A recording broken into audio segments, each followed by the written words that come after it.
Bismillahirrahmanirrahim. Assalamualaikum warahmatullahi wabarakatuh.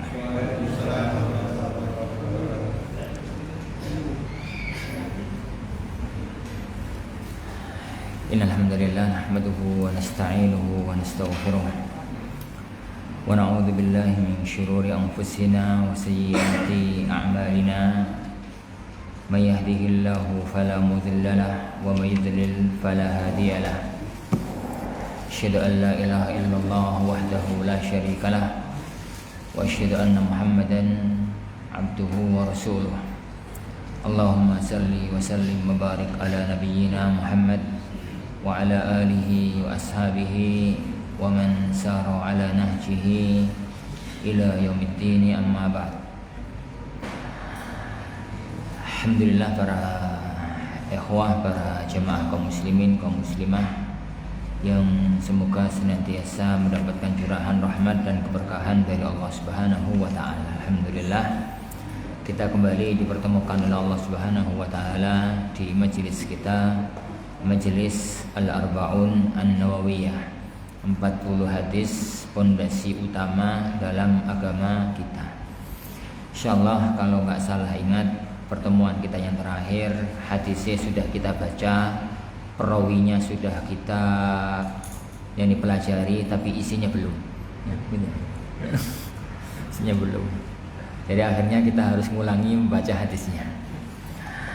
Taib an Amirul Mukminin, dari Amirul Mukminin Abi Hafs Umar ibn al-Khattab radhiyallahu anhu qala, beliau berkata, Sami'atu Rasulullah, saya mendengar Rasulullah sallallahu alaihi wasallam yaqul, bersabda, Innamal a'malu binniyat, sesungguhnya amalan itu hanya tergantung kepada niatnya. Wa innama likulli imri'in ma nawa, sesungguhnya semua orang tergantung kepada apa yang dia niatkan. Faman kanat hijratuhu ilallahi wa rasulih, barang siapa hijrahnya itu adalah ikhlas hanya karena Allah untuk menjalankan perintah Rasulnya, fa hijratuhu ilallahi wa rasulih, maka berarti hijrahnya itu adalah untuk Allah dan Rasulnya. Wa man kanat hijratuhu lidunya, barang siapa yang hijrahnya itu hanya untuk mendapatkan harta dunia, yusibuha, pasti dia akan bisa mendapatkannya. Awim ra'atin, atau barang siapa yang hijrahnya itu untuk mengawini wanita, yang kihuha, pasti dia akan bisa menikahinya. Fa hijratuhu ila ma hajara ilaih, maka hijrahnya tergantung kepada niatnya dia berhijrah. Pertemuan yang kemarin para jamaah sekalian, yang kita pelajari pertama hadis ini riwayat Bukhari dan Muslim. Hadis riwayat Bukhari dan Muslim itu adalah riwayat hadis yang paling sahih yang pernah ada, adalah hadis yang disepakati oleh Imam Bukhari, Imam Muslim. Di dalam Sahih Bukhari ada, di dalam Sahih Muslim juga ada. Itu derajat hadis yang tertinggi di bawah hadis mutawatir. Itu yang telah kita baca pada pertemuan kemarin. Yang kedua yang telah kita pelajari juga dalam pertemuan yang kemarin, ini pertemuan yang kemarin adalah tentang perawi hadis kita, Amirul Mukminin Umar ibn Khattab, yang kita katakan kemarin.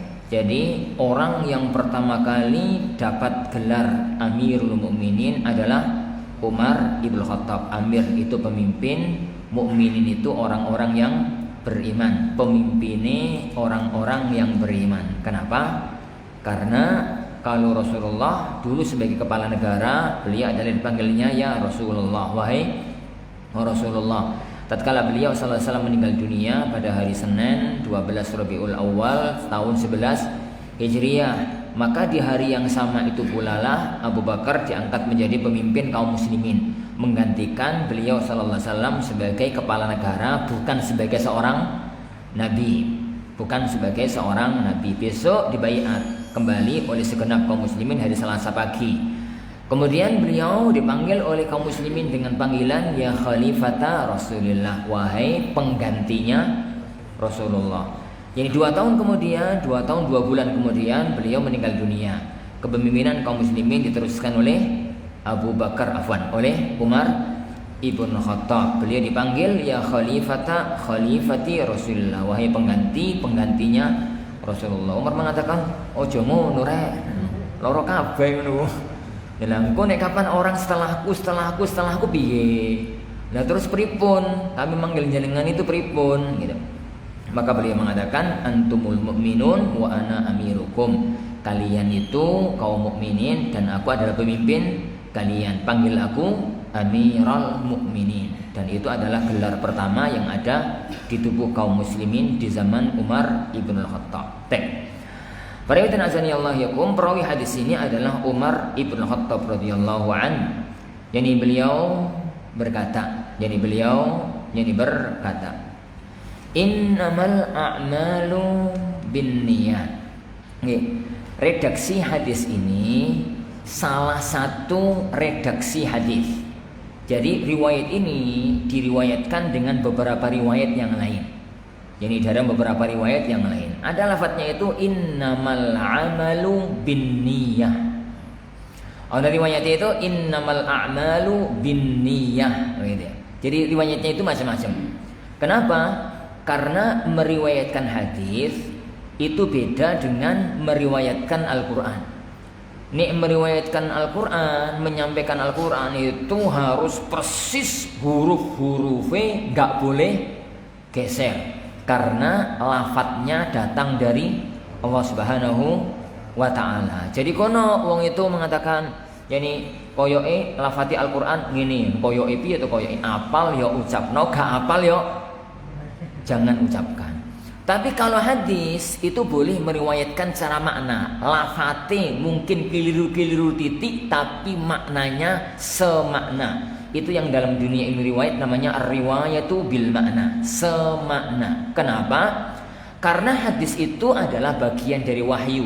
Tapi yang bagian dari wahyu itu maknanya, lafadznya itu lafadz cinten? Lafadznya itu lafadz Rasulullah sallallahu alaihi wasallam.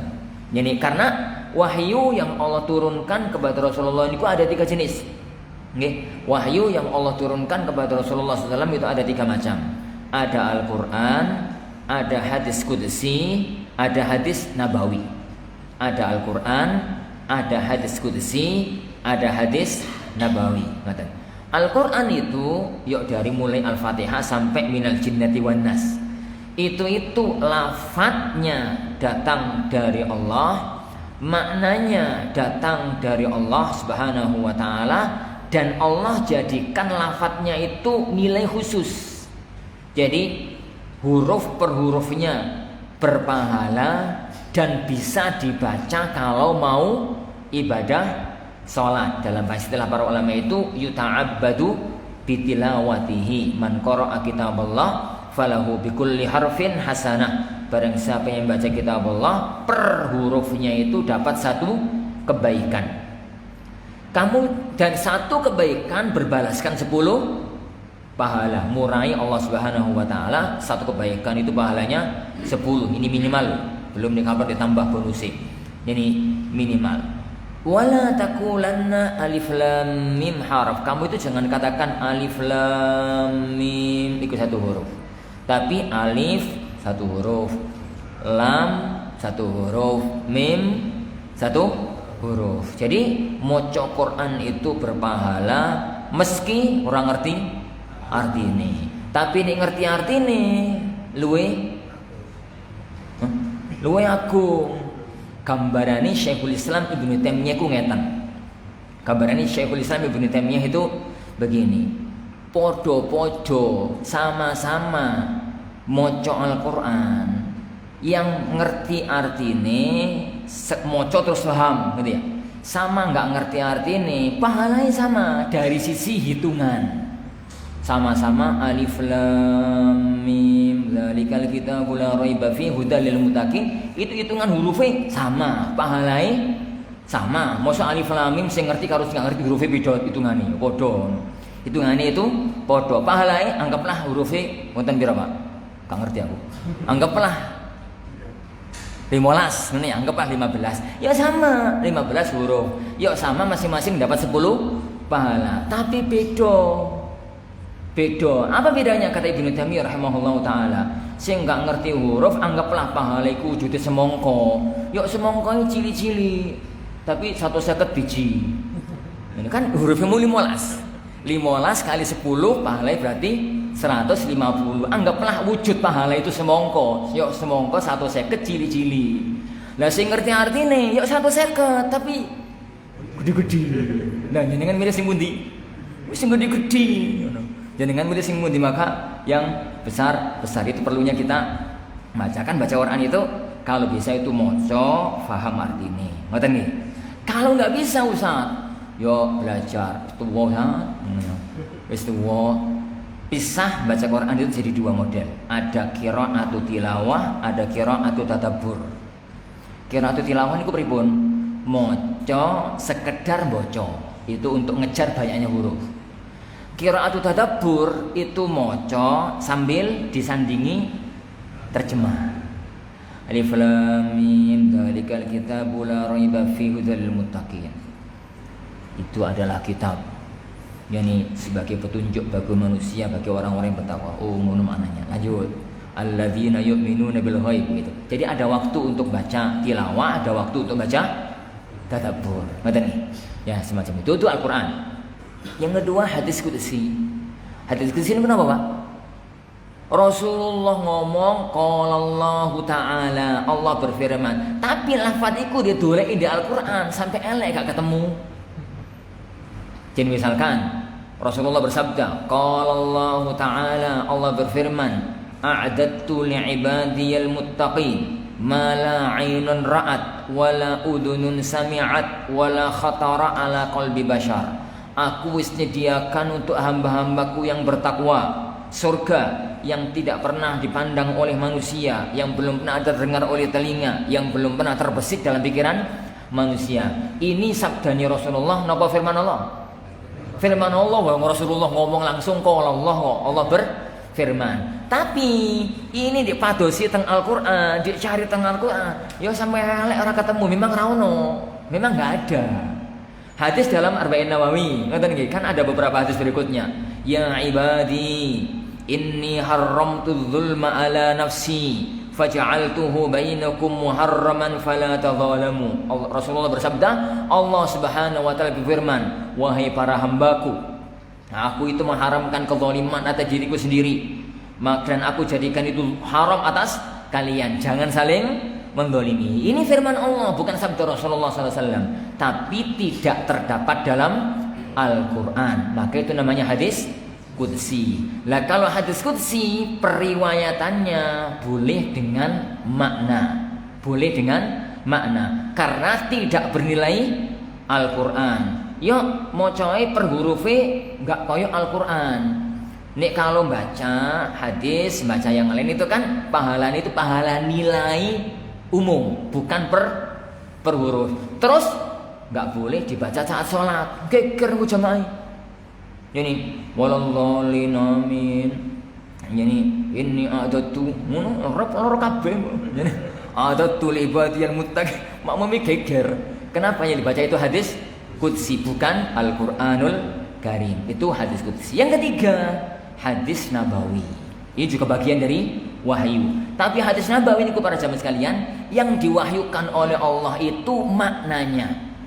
Jadi Allah itu mengilhamkan maknanya ke dalam hati Rasulullah SAW, lalu oleh Rasulullah diungkapkan dengan bahasa sendiri. Maka lafaz Rasulullah SAW, tapi maknanya datang dari Allah Subhanahu Wa Taala. Maka itu namanya juga wahyu. Tapi adalah ini lafadznya Rasulullah SAW. Lafadznya beliau sallallahu alaihi wa ala alihi wasallam. Begitu itu hadis nabawi dan tiga-tiganya wahyu. Makanya kan dalam awal-awal surat An-Najm itu Allah berfirman, "Wa ma yantiqu 'anil hawa in huwa illa wahyu yuha." Muhammad sallallahu alaihi wasallam itu enggak bicara karena hawa nafsu, tapi semuanya adalah wahyu yang diwahyukan kepadanya. Enggak mungkin keliru, enggak mungkin salah, enggak mungkin keliru, enggak mungkin salah. Dan kata perkataannya Rasulullah itu mengandung makna yang agung karena Allah memberikan kepada Rasulullah anugerah jawami'ul kalim. Kata Rasulullah SAW, yani fudziltu alal anbiya'i bisittin. Aku itu diberi keutamaan, diberi keistimewaan di atas seluruh para nabi itu bisittin, 6 perkara. Rasulullah memiliki 6 kelebihan kekhususan yang tidak dimiliki oleh para nabi yang lain. Apa Pak? Siapa tahu global aja, kita nggak bahas itu global aja. 1. Beliau itu akhir para nabi. Yang kedua, beliau itu diutus untuk semua manusia. Semua nabi diutus untuk kaumnya masing-masing. Yang ketiga, kata beliau sallallahu alaihi wasallam, aku itu diberi jawami'ul kalim. Itu jawami'ul kalim. Apa itu jawami'ul kalim? Jawami'ul kalim itu ucapan pendek mengandung makna yang luas sekali. Ini itu kalimat yang tidak Allah berikan kepada siapapun. Yang keempat, kata beliau, bumi ini dijadikan oleh Allah untukku, untuk tempat sholat, untuk alat sholat. Kalau di umat-umat sebelumnya, ini ibadah itu harus di tempat ibadah.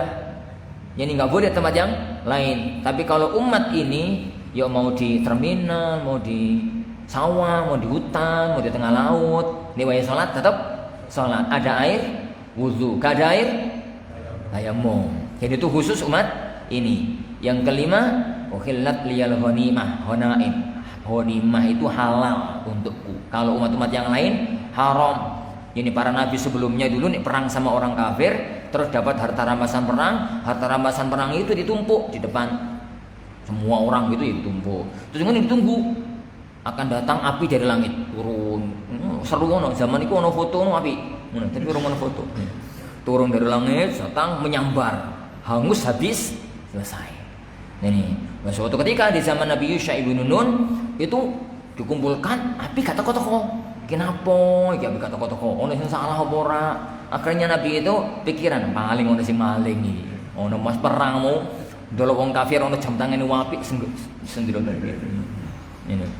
Akhirnya diperiksa, periksa ketemu ada gelang yang disembunyikan, ditaruh, kemudian turun api dari langit. Kalau yang di kalangan kaum muslimin kan ghanimah itu dibagi-bagi. Yang keenam, wa nusirtu birru'bi masirata syahrin. Aku ditolong, musuh ikut takut duluan kepadaku sebelum perang sebulan yang akan datang. Gitu ya. Jawami yani al-kalim. Itu adalah sabdanya Rasulullah sallallahu alaihi wasallam. Maka enggak mungkin salah, ya, enggak mungkin salah. Suatu hari Abdullah bin Umar, Abdullah bin Amr bin Al-As, Abdullah bin Amr bin As kan manusia jenius.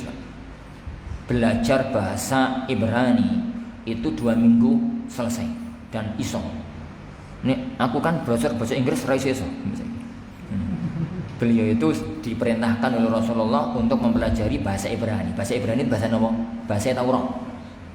Bahasa asline Taurat itu bahasa Ibrani, bahasa Suryani. Bahasa asline Taurat dan Injil. Ngoten nggih.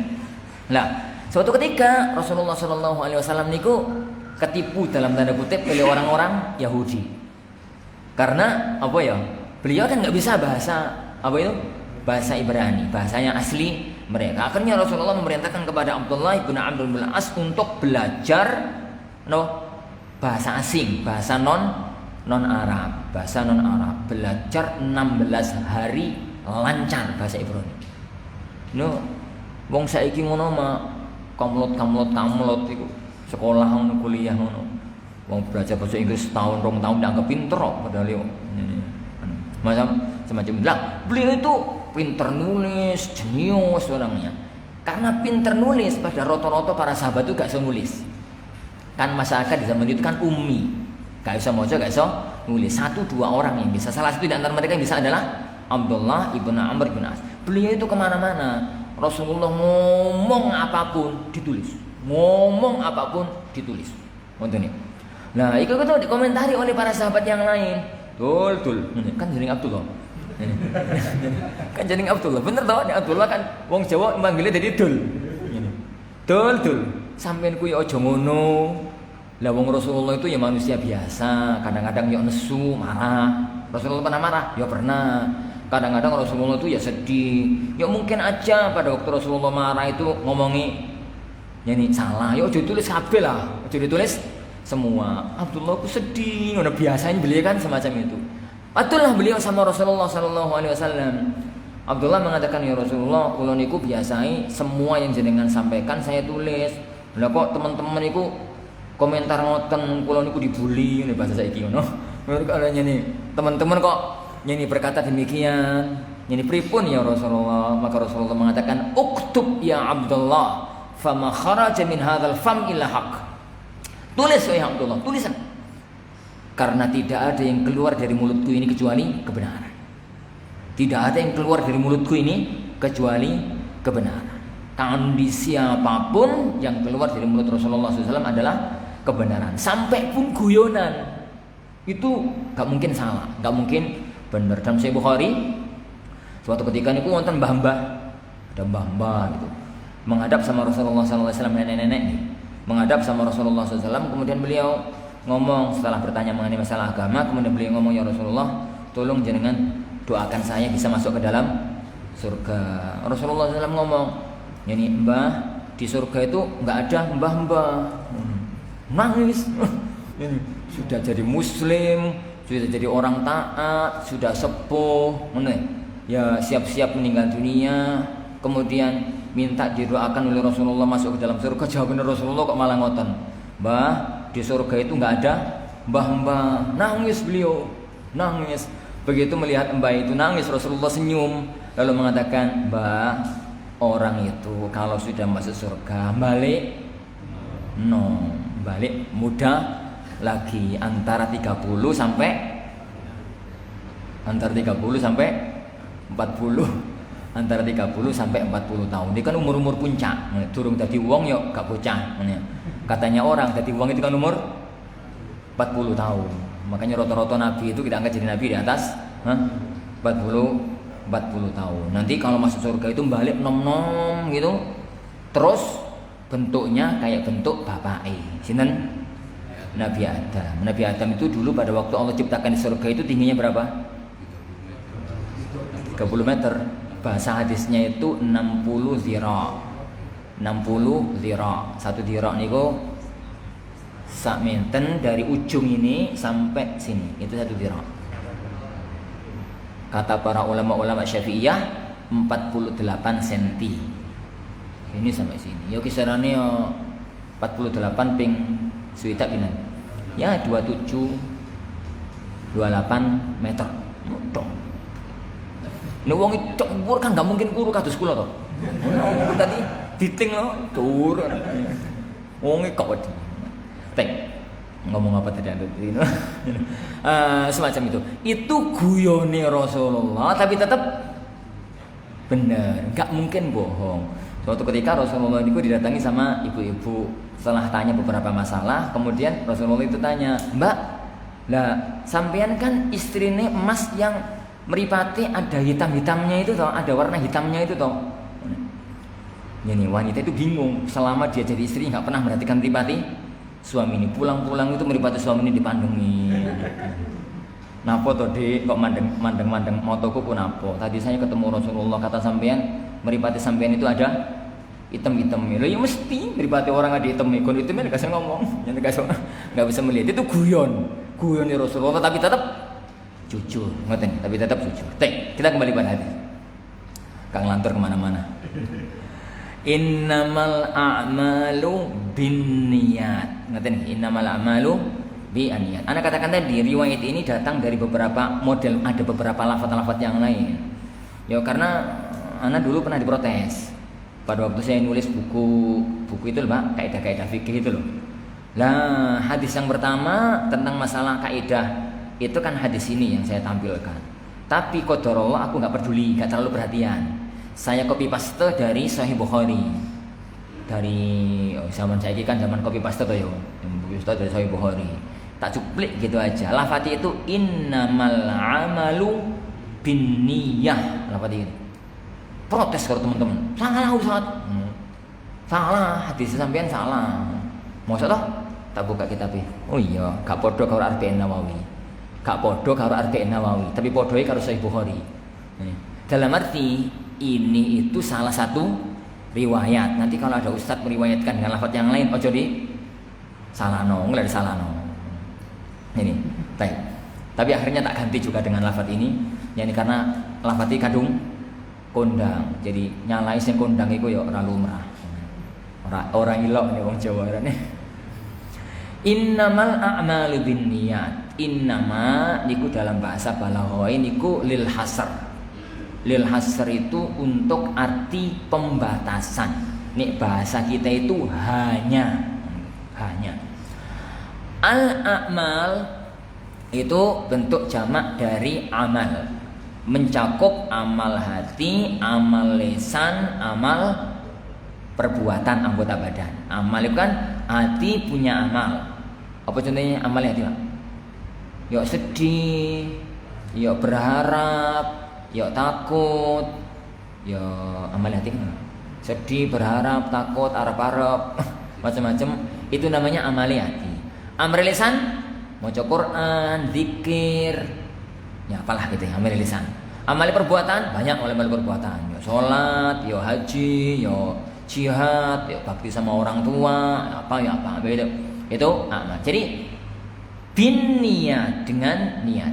Berarti makna dari hadis ini, amal apapun itu nilainya di sisi Allah tergantung pada niat. Ini tergantung pada niat. Amal apapun itu hanya tergantung kepada niatnya. Tergantung yani kepada niatnya. Amal apapun itu tergantung kepada niatnya. Wa innama likulli imri'in ma nawa. Dan sesungguhnya semua orang tatkala beramal itu hanya tergantung kepada apa yang dia niatkan. Ini apa yang dia niatkan. Para jamaah yang dimuliakan Allah Subhanahu wa taala. Jadi hadis ini dikatakan oleh para ulama, hadis ini menunjukkan amal itu tergantung niat. Wong sing beramal tergantung niatnya, dan itu mencakup dua jenis niat. Mencakup dua jenis niat. Niat itu ada dua. Ada niatul amal, ada niatul ma'mul lahu. Nah, katakan nih, yang pertama niatul amal. Niatul amal itu innamal a'malu binniyat. Yang kedua, niatul ma'mul lahu. Itu wa innama likulli imri'in ma nawa. Baik, sekarang ini aja. Tak selesai ini. Apa itu niatul amal? Niatul amal itu amal perbuatan ini karepe sampeyan iku untuk opo? Lah niatul ma'mul, amal perbuatan ini karepe sampeyan untuk sopo? Yang pertama itu opo? Apa? Apa niatmu dalam beramal ini? Yang kedua, untuk siapa kamu beramal ini?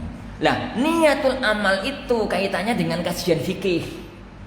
Sedangkan niatul ma'mul itu kaitannya dengan kajian tazkiyatun nufus.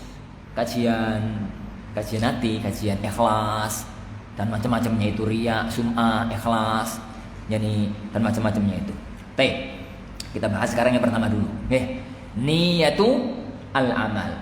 Amal yang kita lakukan itu diniatkan untuk apa? Kenapa para jemaah sekalian? Karena amal itu kan banyak yang sama. Salat subuh sama salat qobliyah subuh niku bentene napa?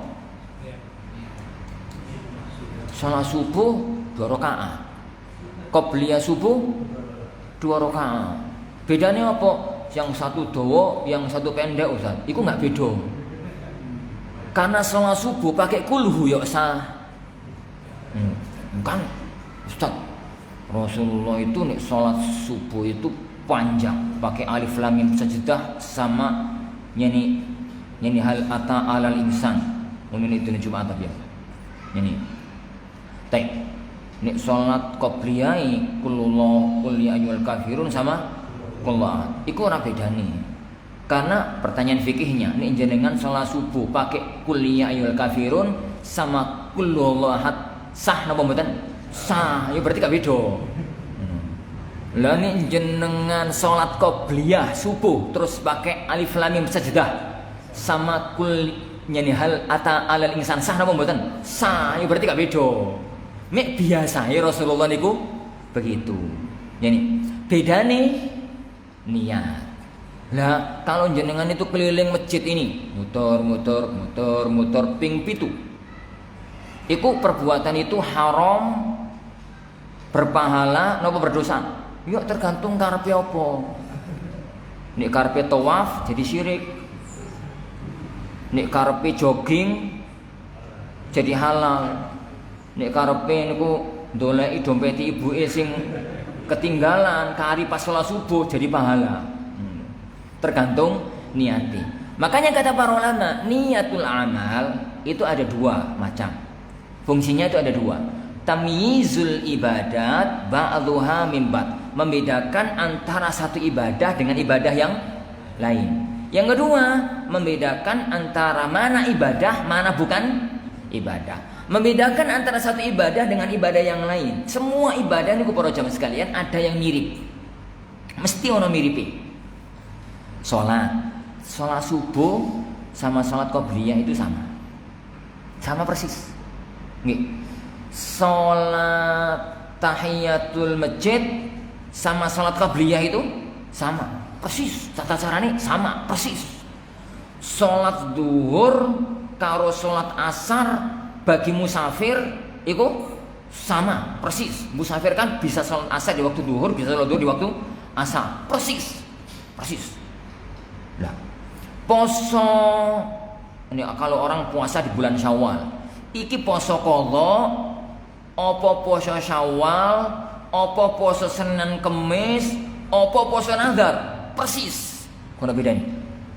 Ini orang itu misalkan ngasih duit, Mas, sampean tak kasih duit, iki zakat, apa sedekah, apa hadiah, apa wakaf, apa nyaur utang, kan padha-padha ngekeki. Ini persis, ngono ya. Jadi, terus bedanya apa? Pembedanya itu niat. Satu ibadah dengan ibadah yang mirip, itu bedanya adalah niat. Niat itu menentukan nilai atau menentukan ibadah itu ibadah apa. Jadi menentukan ibadah itu ibadah apa. Nek diniatkan ini ya jadi itu, nek diniatkan itu ya jadi itu. Gambarane nyata nggih. Gambarane nyata. Jenengan itu nyeni apa ya? Kalau ba'da azan subuh niku sudah bangun nggih, mau berangkat ke udan. Mau budal itu kok ke udan. Nyeni karena malas dingin itu gak kepikiran sholat qobliyah, langsung sholat subuh di rumah. Istrinya baru keluar dari kamar mandi ngomong, Pak, lah wong jarang-jarang sholat di rumah, pas udan gak berangkat ke masjid aku ditinggal, ya orang jamaah akhirnya setelah salam ngomong, wong sholat qobliyah kok, wong sholat qobliyah padahal niati mau sholat subuh. Pertanyaan saya, itu sholat apa itu? Yang tengah-tengah itu Senin ini karo bojone. Pak, wah, jarang-jarang sholat di rumah, kok sholat di rumah pisan kok tinggal. Ya boyo jamaah karo aku. Akhirnya tengah-tengah sholat itu ganti judul. Tengah-tengah sholat itu ganti judul. Awalin niatnya sholat subuh, sekarang ganti judul. Iya ya. Woi, saiki ganti sholat sunnah lah, engko sholat subuh neh ngono ya. Akhirnya ganti niat sholat qobliyah. Salam-salam terus ngomong sholat sunnah kok. Ngono. Sholat sunnah kok. Sekarang sholat tadi sholat apa? Jadi sholat duha, yo nggak bener karo-karo nih. Kenapa nggak bener karo-karo nih? Hah? Kalau dianggap sholat subuh, kan sudah dibatalkan oleh dia di tengah-tengah sholat. Di tengah-tengah sholat dia yang membatalkan itu dengan niat. Diganti sholat qobliyah. Dianggap sholat qobliyah, niat itu dari awal. Akhirnya gak karu-karu nih. Terus gak pahala Ustaz. Yo ono pahalai. Tapi pahala apa? Pahala sholat mutlak namanya. Subuh ora, qobliyah ora. Sholat mutlak. Sholat mutlak itu apa? Sholat tanpa jeneng. Sholat tanpa nama. Ono tuh sholat tanpa nama. Iku jenenge sholat mutlak. Semacam ini Pak. Jenengan ba'da zuhur. Terus sholat qobliyah toh. Sholat qobliyah, sholat zuhur, sholat ba'diyah. Terus taklim kok jam-jam piri. Wis jam piro ngono lah. Bar taklim, terus mau pulang sholat sik lah 2 rakaat. Boleh? Sholat apa namanya? Diarani sholat tahiyatul masjid ya ora. Diarani sholat ba'diyah zuhur ya wis. Diarani sholat duha kok waktune awan. Kan kamu kita sholat duha. Diarani sholat nyanyi apa? Sunnah wudu kok wudune kesadurunge zuhur mau. Terus sholat apa? Ya sholat tanpa nama. Pokoknya sholat ngono wae. Sholat sunnah ngono wae. Itu namanya sholat sunnah mutlak. Lah sholat sunnah mutlak karo sholat qobliyah itu bedanya apa? Sholat tadi lo kasus yang saya ceritakan tadi lo. Apa bedanya kalau sholat itu kita katakan sholat sunnah qobliyah subuh dengan kita katakan sholat sunnah mutlak? Pahalanya. Nek sholat qobliyah subuh itu kan pahalanya khairum minad dunya wa ma fiha. Lebih baik daripada dunia isinya. Nek sholat mutlak ya oleh pahala ngono wae. Pahalanya kok pokoknya oleh pahala. Jadi semacam itu membedakan satu ibadah dengan ibadah yang lainnya. Begitu juga dengan apa tadi? Ini puasa di bulan Syawal. Itu kan jelas, pasti. Ini poso apa iki? Kok poso Syawal, Senin Kemis, atau nggak poso? Ini apa tadi? Nazar. Dipastikan. Ini poso apa? Itu menentukan nilai dari ibadah tersebut. Lah, ini itu namanya apa ya? Namanya niatul amal. Jadi amal itu meskipun benar, salah niat gak sah. Niat meskipun benar, salah niat gak sah. Contohnya apa? Yuk sekolah subuhmu. Anak contohkan lain ya.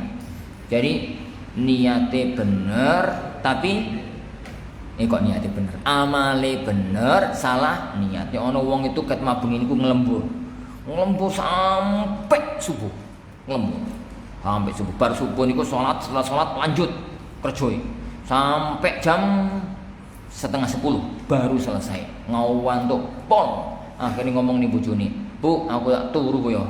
Engko nek pas adzan zuhur tolong dibangunkan." Nggih, Pak. Zuhur itu diomongi karo bojone, ngomongin digugah. "Mas, bangun Mas. Zuhur." Yo, ngono yo. Tapi setengah gak sadar ngomong iya, aku gak sadar. Karena iyo gitu, sama istrinya ditinggal. Dikira ya sudah berangkat ke masjid. Ternyata bablas turu. Bangun jam 2. Nah, orang sing biasa rajin jamaah, bangun tetep itu gak jamaah, pening, pusing, bingung. Kan biasa jamaah. Ya kok sing gak tahu jamaah kok ngejamaah pening ngono. Jadi sing biasa jamaah, gak jamaah itu pening, rasanya ada yang hilang dari hidup. Ada yang hilang dan itu kenikmatan ya, kawan. Kalau merasa kehilangan pahala. Ini wong itu kan susah kadang-kadang merasa kehilangan dunia. Ini orang itu bahagia, itu orang yang merasa kehilangan pahala. Ya Allah, aku gak jamaah ngono. Karena bingung tetap ngantuk masian. Delok jam itu mata neriep-riep, astagfirullah. Jam 4 belum sholat asar. Bangunin jam berapa? Jam 2, tapi karena saya riep-riep, jam tangan itu angka loro. Ini ketoke 4. Karena ketoke 4, astagfirullah. Kehilangan sholat asar jamaah, langsung bangun, wudu, Salat ikhlas lillahi ta'ala, salat khusyuk lillahi ta'ala. Niatnya salat asar wong jam 4 toh. Dia kan ngerasain jam apa? Salat asar. Setelah salat, assalamualaikum warahmatullahi, assalamualaikum warahmatullahi. Alhamdulillah, astagfirullah ya Allah. Loh, jam lurus perapat. Jam lurus perapat. Ndelok jam. Loh, jam lurus perapat. Duh, jam lurus perapat. Kepiye iki? Keluar kamar, keluar rumah. Matahari masih di atas. Berarti salah. Pertanyaan saya, sholat tadi itu sah napa mboten? Sholat tadi itu jadinya sholat apa? Hah? Sholat tadi jadinya sholat apa? Enggak zuhur, enggak asar. Loh kok enggak zuhur? Enggak zuhur karena salah niat, jadi enggak zuhur. Enggak asar karena belum masuk waktu. Belum masuk waktu. Jadinya sholat lagi sholat duhur. Nanti kalau asar, sholat lagi sholat asar. Loh yang tadi berpahala apa mboten? Berpahala. Pahala sholat? Pahala sholat salah. Pahala sholat mutlak. Pahala sholat mutlak. Itu padahal takbiratul ihrami bener, tahi apa itu al-fatihah bener, ruku'i bener, sujudi bener, salami bener, tahiyat bener. Sing salah niat. Makanya Rasulullah mengatakan innamal a'malu binniyat. Amal itu tergantung apa? Niati. Yang kedua, niat itu tamyizul ibadat minal adat. Bedakno mana ibadah, mana yang bukan ibadah mahdhah. Amale podo, tapi pembeda ini ibadah itu mboten. Piye gambarane? Gambarane ngene, Mak. Kalau ada orang itu berangkat sepeda motoran. Yo kemarin sebelum Surabaya udan itu kan umum toh. Oh panas nih, panas sih. Jam 7 itu berangkat. Jam setengah 11 itu panas gak kuat panas sih. Cari apa? Cari masjid karepe ngene pipis karo istirahat, karo istirahat. Cari masjid karena yang kepikiran dalam otaknya itu adalah untuk menyegarkan badan. Dia masuk kamar mandi, pipis terus melakukan gerakan untuk menyegarkan badan. Yuk cuci muka, yuk cuci tangan, cuci kanan, yuk ini basuh ini, mulai usap terus cuci kaki. Terus sewager alhamdulillah, terus selesaian di masjid. 10 menit kemudian azan.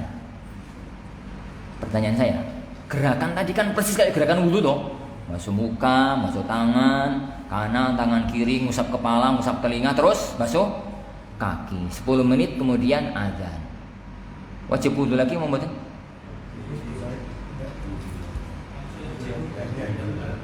Tadi sudah gerakannya wudu. Ya, wajib wudu lagi karena tadi itu enggak wudu. Tadi itu namanya bersih-bersih badan. Nyegerno badan. Itu niatnya yo nyegerno badan. Tapi kalau seandainya ada orang kedua gini kasusnya sama tadi persis. Jam setengah 11 itu panas. Akhirnya mampir masjid. Saat masjid turun dari sepeda motor itu dia jam 11. Sekalian wudu lah, ngono ya. Yo kepipis ning kamar mandi pipis terus dia itu nyegerkan badan niate sekaligus wudu. Terus lesehan 10 menit kemudian azan. Wudu lagi apa mboten? Tidak. Karena dia sudah wudu. Bedanya apa antara yang pertama dan yang kedua? Niat. Innamal a'malu binniyat. Jenengan itu berkumpul suami istri, ngoten nggih. Terus junub toh, terus omahe bocor. Yo mbok omahe bocor napa? Yo gendenge melorot napa pokoke omahe bocor. Terus jenengan metu karena bocor, tandai sama istrine karo bak. Terus jenengan keluar, naik ke atas genteng. Menerkan. Ini menerkan genteng, ngomong karo bojone, "Mboten Bu, pun."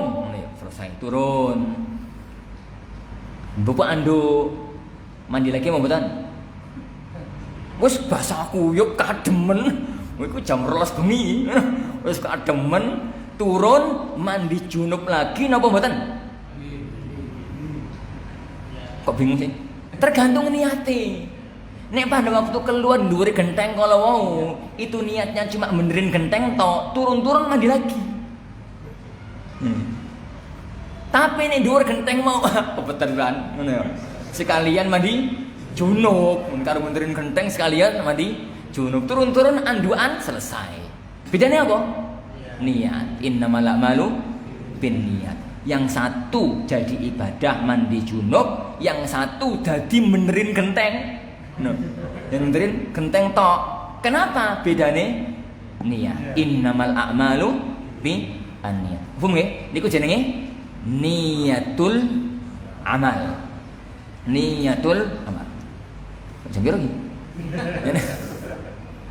Yang kedua. Niatul ma'mul lahu. Niatul ma'mul lahu itu sampeyan jenengan tatkala beramal itu untuk siapa? Untuk Allah ikhlas. Apa kepingin dipuji?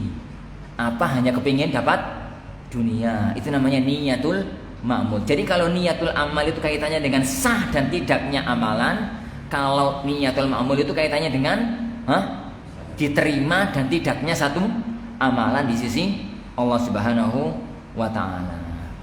Orang itu sholat malam. Ada 3 orang ini sholat malam. Yang satu dapat pahala. Yang satu gak dapat pahala dan dosa. Yang satu malah syirik. Padahal sholat malam. Yuk podo-podo sholat malam, yuk podo-podo khusyuk. Yang satu dapat pahala. Sinten? Sholat malam ini ikhlas lillahi ta'ala. Yang satu gak ada pahala terus dosa. Siapa? Sholat malam ini dia itu riya lillah, tapi diapi-api ben dipuji karo mentuani atau apa ngono ya. Akhirnya riya. Yang satu sholat malam prasyarat dolek duwe. Ono tau sebagian wong sholat malam gara-gara dolek duwe. Ono sholat malam itu karepe yani ngomong ning Pak Yai napa ngomong karo sapa ngono, karo wong pinter. Mbah kula niku pripun, Mbah? Yani nambah mati. Tani yani purut, ini nyupir nabrak, ngono ya, nyatpa masuk angin, ini dagang rugi, ini pripun carane? Akhirnya sama, lah sampean kepingin dadi wong sing lancar usaha itu Pak, gue, yo amal noiki, pertama sholat bengi jam 2, ojo sampai ketinggalan, harus jam 2, weh. Muleo bangun biasa iku salat subuh niku jam 7. Saiki itu yani jam 2 bengi itu bangun untuk sholat. Niatnya satu. Apa? Ini ndolek duit. Niatnya itu ndolek duit. Ini bukan sekedar riak kali ini. Ini tuh namanya tolabud dunia bi amalil akhirah. Dolek donya karo amalan akhirat. Dan itu syirik. Loh. Dan itu syirik. Nek yo kaya nyene ustaz ngono. Iku nek wong, saiki aku nggih contoh ustaz. Ustaz itu ngajar di pesantren ono sing pahalai besar. Ono sing ora oleh pahala. Ono sing malah dosa. Sing malah dosa. Kewayahe dadi kiai tapi malah dosa. Sing oleh pahala besar sinten? Sing ikhlas lillahi ta'ala. Ikhlas lillahi ta'ala. Engko di akhir bulan dikai amplop alhamdulillah. Amplop isine kuwandel alhamdulillah. Isine kuwandel 2000-an alhamdulillah. Isine kuwandel ternyata kertas alhamdulillah. Rawan isine alhamdulillah. Isine kuwandel 100.000 alhamdulillah. Sebab kan ada niat. Niat awal adalah ngajar. Kemudian dapat sesuatu, maka itu kan namanya hadiah. Bahasanya itu bahasa hadiah, bukan ujrah. Jadi bukan upah. Ngerti nggih? Bahasanya itu bahasa hadiah. Itu pertama. Ikhlas lillahi ta'ala. Yani gak pernah awal ngajar itu yani mau ditari sama temennya, Ustaz. Tolong Pak Ustaz ngajar di sini. Wani piro? Yo gak tau ngono. Wis pokoke ndolek waktu. Waduh, ana gak ada waktu ke sana. Tolong Ustaz. pikir. Ya wis lah bismillah, anak sematkan. Jadi enggak pernah kepikir engko ono sing ngekeki alhamdulillah, ono sing ngekeki alhamdulillah. Yani waktu ini bisa berangkat enggak ya sengaja. Insyaallah orangnya ikhlas lillahi taala. Tapi ono wong loro, orang jenis yang kedua, dia itu untuk apa? Yani murni cari dunia. Jadi ngajari pesantren itu kerja. Dianggapnya kerja di perusahaan. Jadi gonok niat ibadah. Niatin dolek duit. Ini tuh sangat amat berbahaya. Itu bendino nambah dosa padahal bendino dianggap kiai. Kenapa? Ini namanya tolabud dunia bi amalil akhirah. Dolek dunya tapi amali amal akhirat. Yang ketiga itu wong ngaji riya ben ketok pinter, ben ketok apa, ben dipuji-puji dadi wong, ben disanjung, ben dihormati.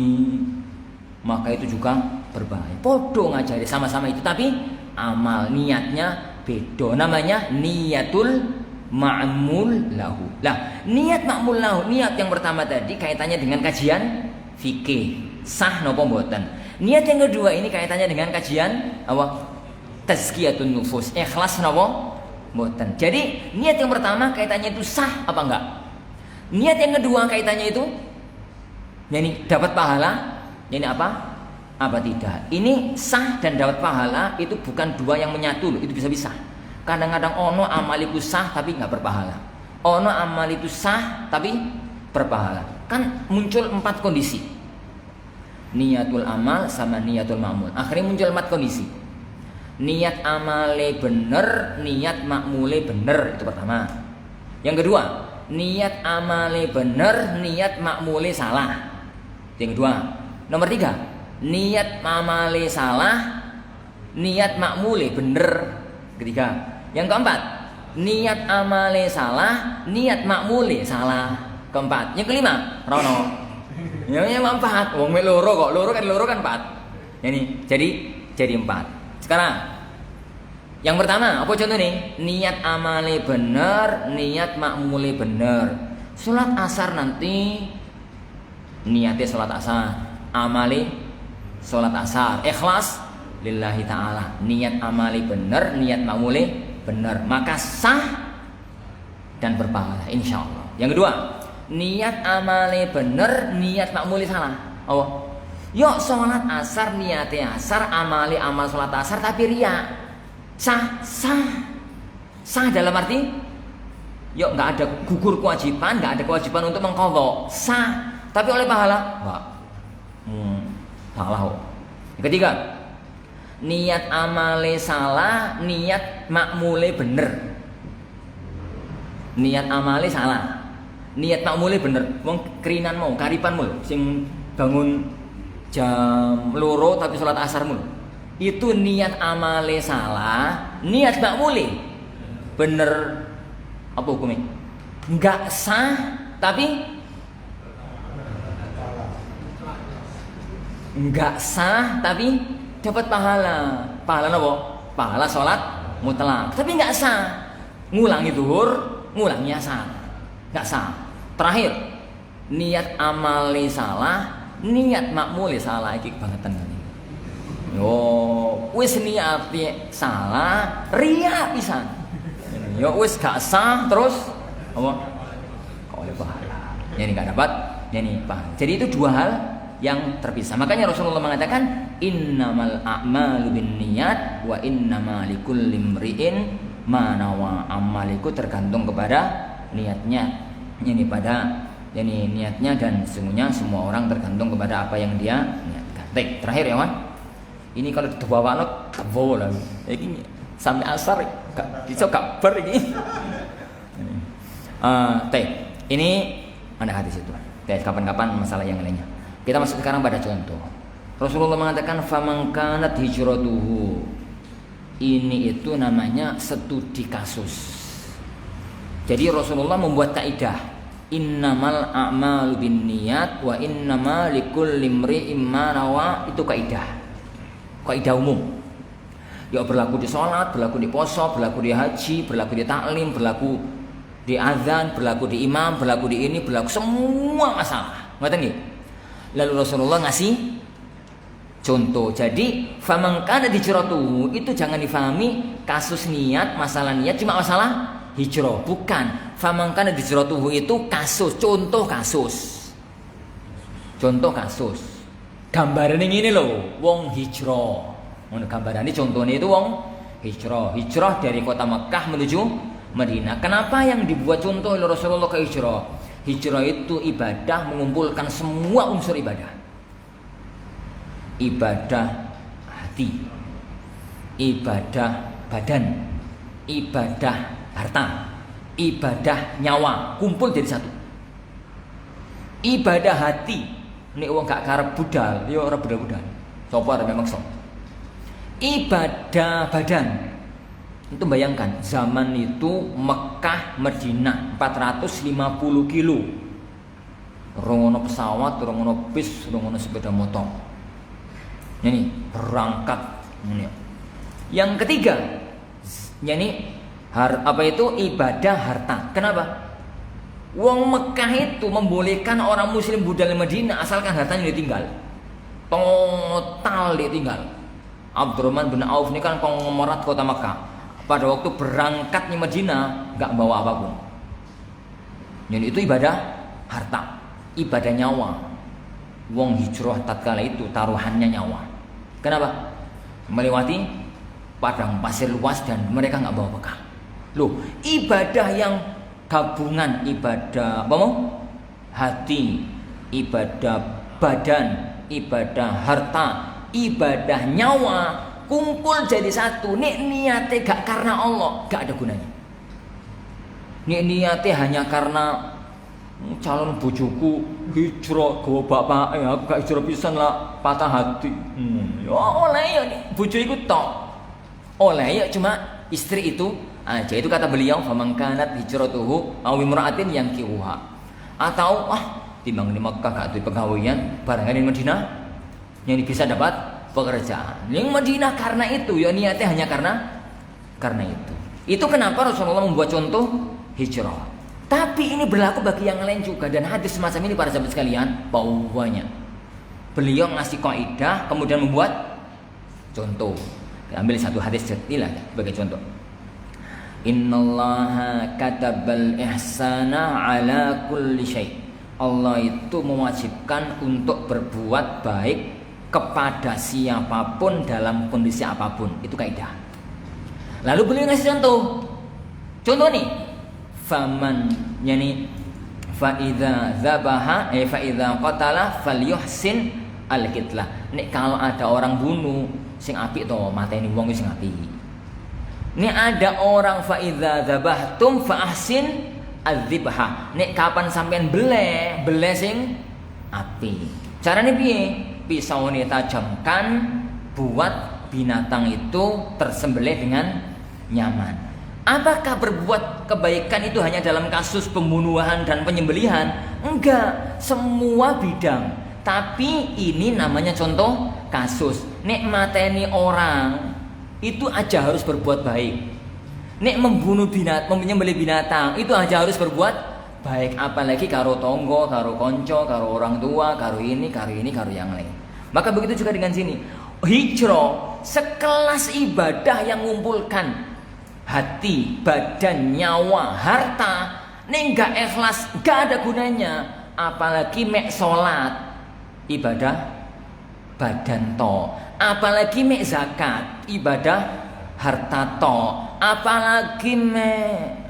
Apalagi ibadah-ibadah yang itu hanya satu sisi. Lawang ibadah yang mengumpulkan semua sisi saja, nggak ada manfaatnya, enggak ikhlas. Apalagi ibadah-ibadah yang lainnya. Jadi apalagi jadi ibadah-ibadah yang lainnya. Itu makna dari hadis ini secara umum yang berkaitan dengan dari hadis innamal a'malu binniyat. Imam Nawawi rahimahullah taala menyebutkan hadis ini di awal hadis Arba'in Nawawi.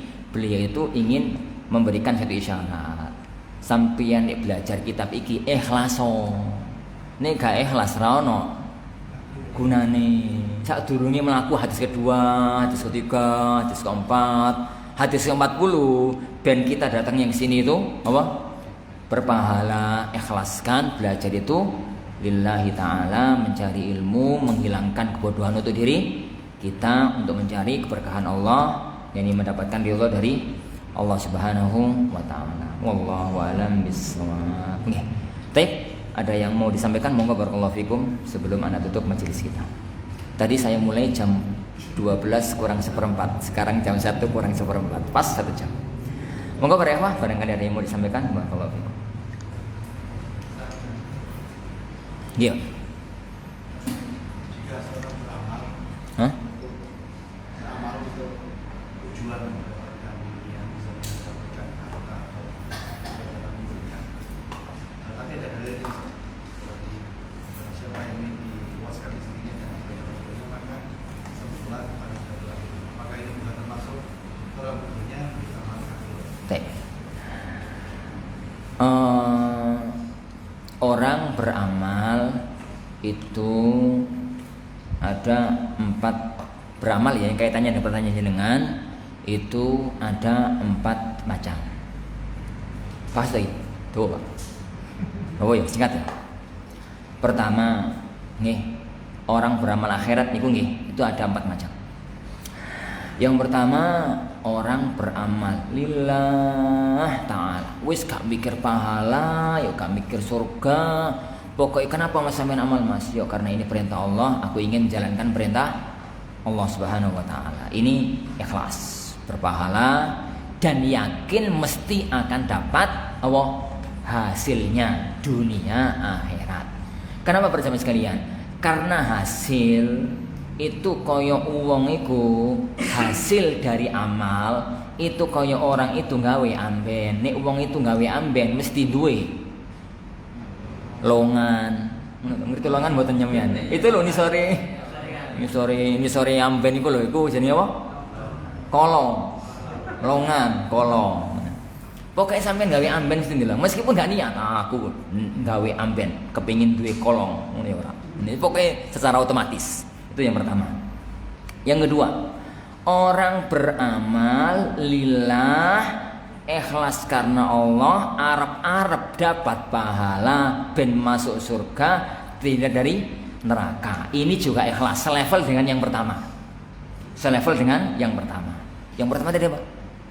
Amal gak mikir pahala, pokok ini perintah Allah dijalankan. Yang kedua, amal lillahi ta'ala, mikir pahala, kepingin surga, terhindar dari neraka. Yang kedua ini para jemaah sekalian, itu selevel dengan yang pertama. Jangan katakan yang kedua ini salah, kayak sebagian yakni para hulat sufiyah, orang-orang yang mengatakan amal sing dolek pahala itu ora ikhlas itu. Salah. Kenapa? Lawang Rasulullah SAW aja mengajarkan kita cari pahala. Allahumma inni as'alukal jannata wa ma yuqarribu ilaiha min qaulin aw amal. Ya Allah, aku itu kepingin atau aku mohon kepadamu surga dan mendekatkan amal menuju ke surga. Itu yang kedua. Yang ketiga. Nggih, yang ketiga. Amal lillah. Ngoten nggih. Ngarep pahala. Tapi juga arep-arep janji dunia yang datang dari Allah dan Rasulnya, datang dari Allah dan Rasulnya. Jadi afan kalau ada beberapa masalah niat yang nggak tercakup. Jadi ini bahas niat tak boleh, tapi nggak apa-apa lah. Ini singkat-singkat, jenenge juga kajian Arba'in Nawawi kan nggak boleh panjang-panjang. Ini kan masih awal. Dan yang ketiga itu apa tadi? Lillah, ngerti nih? Ngarep-ngarep pahala. Sama arep-arep janji Allah dan Rasulnya untuk urusan dunia. Tapi janji ini dari apa itu nomor sekian belakangan. Tapi pertama ikhlas lillahi ta'ala, cari pahala kemudian itu. Dan itu banyak. Ya kayak tadi sabda Rasulullah SAW, man ahabba yubsatalahu fi rizqi wa yunsa'lahu fi ajali falyasil rahimah. Barang siapa yang kepingin rezekinya diluaskan, terus apa? Umurnya dipanjangkan, sambungan silaturahim. Kata Rasulullah SAW, dawu marzakum bisadaqah. Yani obati orang sakit kalian dengan cara bersedekah. Kata Rasulullah SAW, dan itu banyak. Bahkan Allah Subhanahu wa taala mengatakan, "Wa may yattaqillaha yaj'al lahu makhraja wa yarzuqhu min haitsu la yahtasib." Sapane wong sing bertakwa kepada Allah, maka Allah akan memberikan kepada dia jalan keluar kesulitan hidupnya dan ngasih rezeki dari arah yang tidak dia sangka-sangka. Bahkan pada waktu jelang perang, itu Rasulullah pernah bersabda, "Man qatala qatilan falahu salabu." Siapa orang yang bisa membunuh orang kafir, maka perkakasnya wong kafir sing nempel itu bunya silakan diambil langsung. Silakan diambil langsung. Tapi yang nempel yo. Tapi nggak mungkin. Tengah-tengah perang ding mati. Wah, jame wae rek. Jupuk tangane kesebut wong mati pisan. Lor kabeh. Lor kabeh. Tapi hadis-hadis semacam itu, seandainya ono wong itu ibadah lillah, karep pahala, tapi kan eling janjinya Rasulullah mau. Eling to jenenge wong.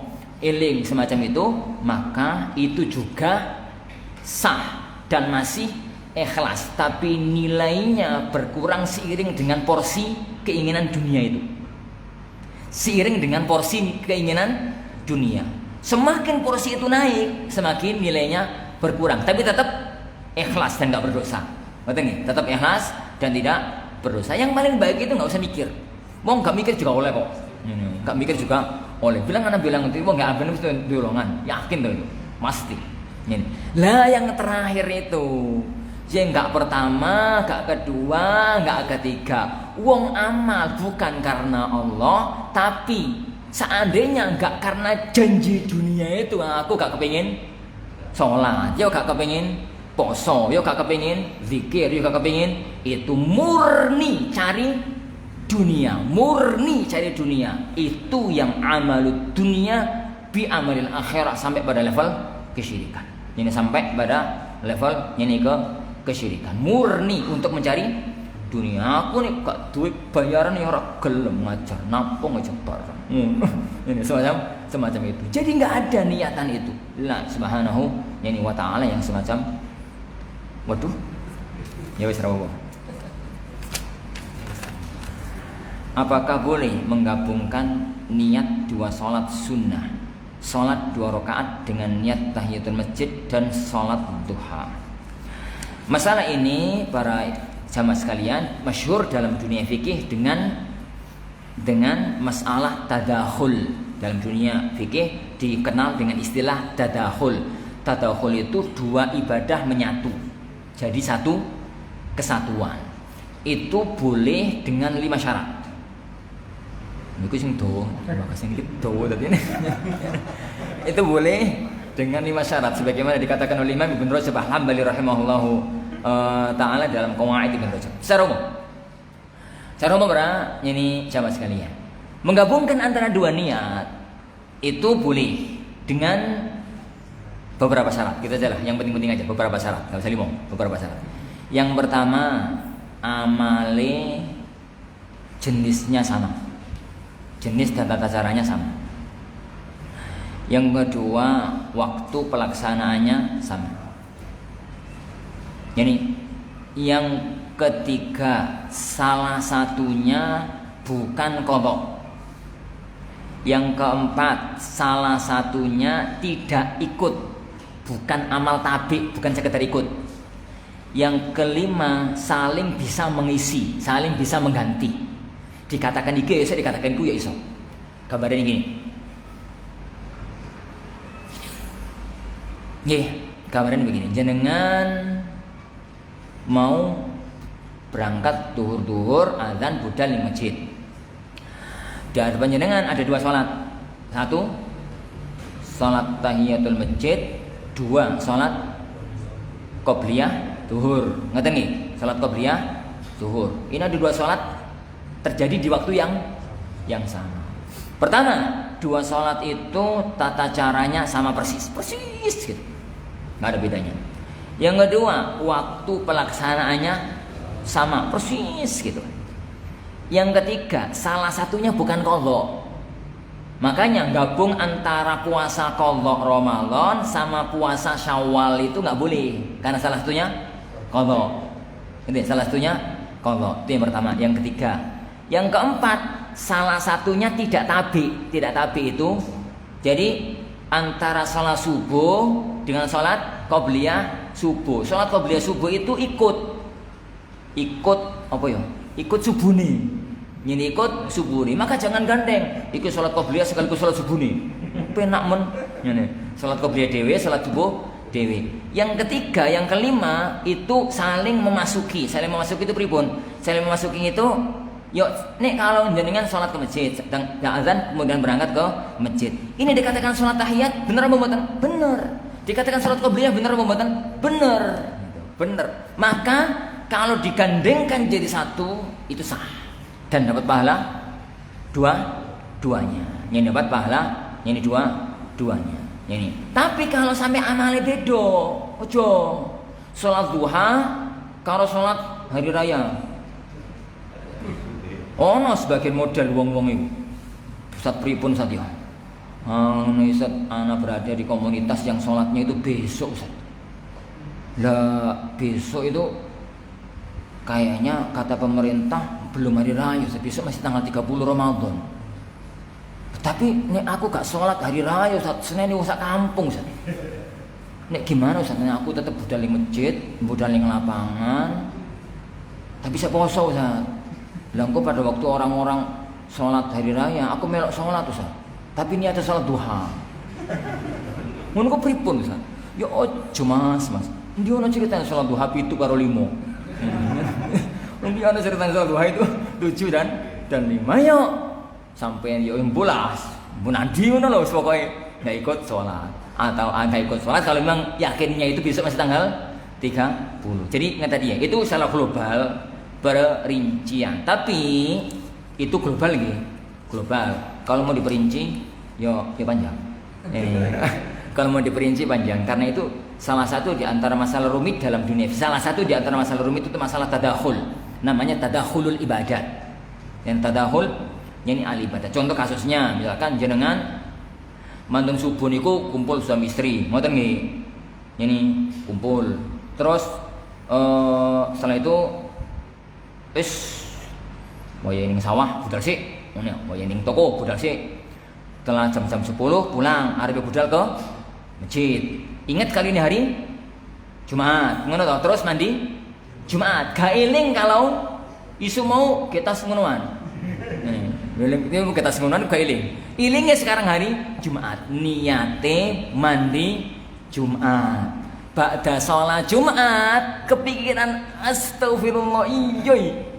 Aku mula kumpul sama istriku tapi mandi mau niatnya Jumatan tok, nggak niat mandi junub. Pertanyaannya, sholat Jumatnya sah apa mboten? Lo tau bingung tau? Bingung. Aku bingung kok.